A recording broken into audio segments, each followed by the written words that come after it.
Birmingham is perhaps like a lot of communities, perhaps different in some ways. Within our county, we have the largest population county in the state. Birmingham's the largest city in the state. But within our county, we have 30 some odd different incorporated municipalities. It's really balkanized, our county is. And so what a lot of people who work in Birmingham do, they live outside of Birmingham. I've not been a neighborhood president. I've not been a community president. I don't live in Birmingham. But my livelihood, like so many people in Jefferson County, depends on Birmingham. So we need to work with each other. Now, if we didn't have the neighborhood structure in Birmingham, I probably would not be as good a partner as I feel like I am today. My business would not be as good a partner as I think it is today. Because we have empowered the neighborhoods, that structure forces us to talk to each other. And I think that makes us all better. Now, when you're dealing in partnerships with people, it's better, I think, if the partners each have something to bring to the table. So the way our neighborhood structure is set up is, even though our neighborhoods and our communities are advisory, they can bring something to the table because they are always asked for their opinion. So I want their opinion of my business, and actually I want their opinion of me to be positive. So what I need to do, and what I have done, is I get to know the people in my neighborhood. I don't just send somebody to tell me whether it's a good neighborhood. I personally get involved with the people in my neighborhood. And even though I know that everything I want to do won't be approved by the neighborhood, and everything the mayor does is not always approved by the neighborhood, but at least this structure forces us to come into contact with each other. So even when there's a decision that may be adverse to me, there are lots of little decisions every month, every quarter, every year that come along. And so as I get to know people in my neighborhood, I find out that they'd like to have jobs. Well, isn't that a coincidence? I need to employ people. So it turns out that about 25% of the people that work at the hospital that I ran lived in that neighborhood, which was very good for me, because even though Birmingham doesn't get a lot of bad weather, we get some occasional snow. And when we do get bad weather, guess which 25% of my employees are able to show up for work? It's the ones who live around my business. Also, I serve about 25, 30, 35% of my patients, and my physicians' patients come from that neighborhood. They don't have to come to me. They don't have to shop with me, if you will. But they do because they feel a certain ownership of the business that's in their neighborhood. That's good for me. Of the 70 or 75% of my patients that come to me that don't live in that neighborhood, they get an impression of me by looking at the neighborhood. I want that impression to be positive. So what I've done is I put in 3 parks around my neighborhood that we use. The school children come and sit in the parks, and they have outside classes sometimes. We do those things to soften the margin between the commercial area and the residential area. What would be a big concern of somebody living in a residential area with a $2 million business right in the middle of it that has a lot of coming and going traffic? We're a service business, so there's people come and go all day long, all night long actually, with ambulances and stuff. So what would be a concern of a property owner, a residential property owner, would be that, I would think, what I've heard, we're going to drive their property values down. Even worse, we may encourage their property values to go down so we can buy it for less. So what we need to do, we need to talk to each other. And what I've done a little bit is I bought 65 properties over several years and renovated them. Now we have a program in Birmingham, and I think you have one here in New Orleans, where the city will come in and tear down dilapidated buildings. But you can only tear down so many dilapidated buildings at a time. You don't need to tear down all buildings.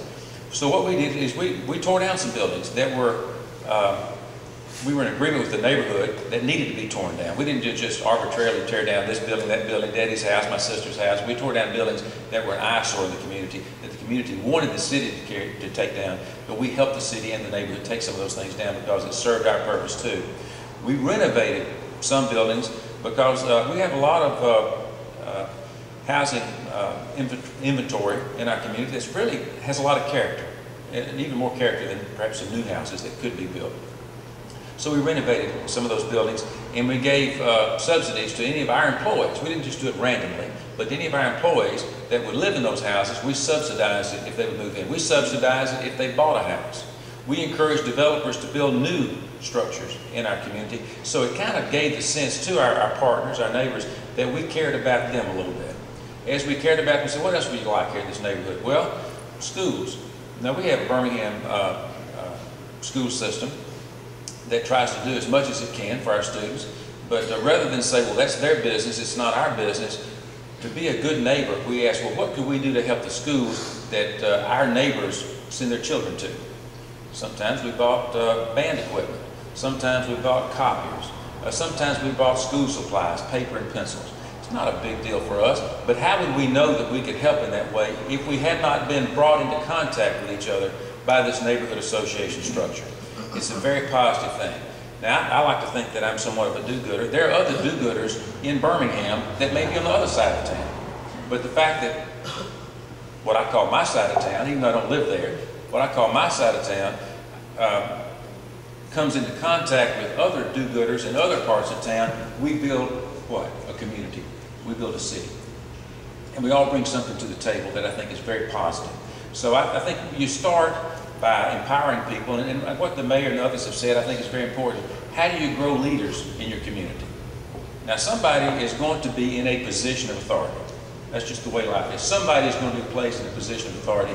Isn't it better to grow it from the ground up with people that you know, that have proven themselves, maybe learned that the world is not quite what they thought it was before they got into a position of authority, learned how to work with other people, met people on the other side of town, different parts of town, that have similar responsibilities? I think it makes the overall community a lot better. Business community and the lay community. Thank you. Can you tell us? Okay. The mayor says about a meeting that I hosted. You've heard about the neighborhoods, 99 neighborhoods. You heard about how communities flow into neighborhoods. Well, there's more texture, and the life in Birmingham is more robust than just neighborhoods and communities. Of course, there are special interest groups. There's a group that is an environmental group that's interested in reclaiming a creek that meanders all through our county. And they're all different kinds of special interest groups. I know you have special interest groups here in New Orleans. So how do we get neighborhoods, communities, elected officials, and special interest groups together? What we did in our western part of town, there's a university there, and you have several universities here in New Orleans that could come together this same way. We hosted meetings of more combinations of people than just neighborhoods and communities. So it didn't meet quarterly, but it might meet 4 times a year. We would bring together on a home and away basis. We would host it at my hospital sometimes. Sometimes we hosted at the college, Birmingham Southern College, a very well respected college, a very important anchor in the city of Birmingham, a very progressive president at that college. We would, home and away, we would bring in, we would invite, and they were always good to come, mayor, city council people, neighborhood presidents, the person in charge of public works, Bill Gilchrist, who you have really an asset in having Mr. Gilchrist here in this community. We'd bring in police, we'd bring in fire departments, and we'd talk about what's going on in our community, not just our neighborhood. We would bring in several people that had an interest in our section of town. But it's hard to do that unless you have some building blocks. You know, as a business person, if you want to do something positive, and some don't, but if you want to do something positive, the question is, who do you do it positive with? Who is your partner? Who speaks for the neighborhood? Now, there are a lot of voices, and some voices that are the loudest don't really speak for the neighborhood. Some people that speak the loudest don't really give back to the neighborhood. So if you have a structure that's replicated all across your town, all across your city, it's easier to identify somebody that can be a good partner that is recognized as a partner by your elected officials. Let me mention one other thing before I sit down. Is also, if a business is seen as having a lot of money, hospitals seem like they have a lot of money because you have a lot of expensive cars parked out in the parking lot. I'll just tell you that a lot of money flows through hospitals, but very little rubs off on its way through. It's kind of like a grocery store. People that come in through have money, people that work there have money, but the hospital stuff doesn't really have that much money left over, relatively. It does have some money, can do some things, but relatively the margins are very low. But they look wealthy. So what happens is we're always getting people call us, would you do this for us, would you do that for us, in a defensive way. The neighborhood association is great for a business because you can use the neighborhood association as a firewall and send requests, a lot of requests through the neighborhood association to make sure that what the business is giving money to is really something that the community wants rather than just something that a business thinks the neighborhood wants.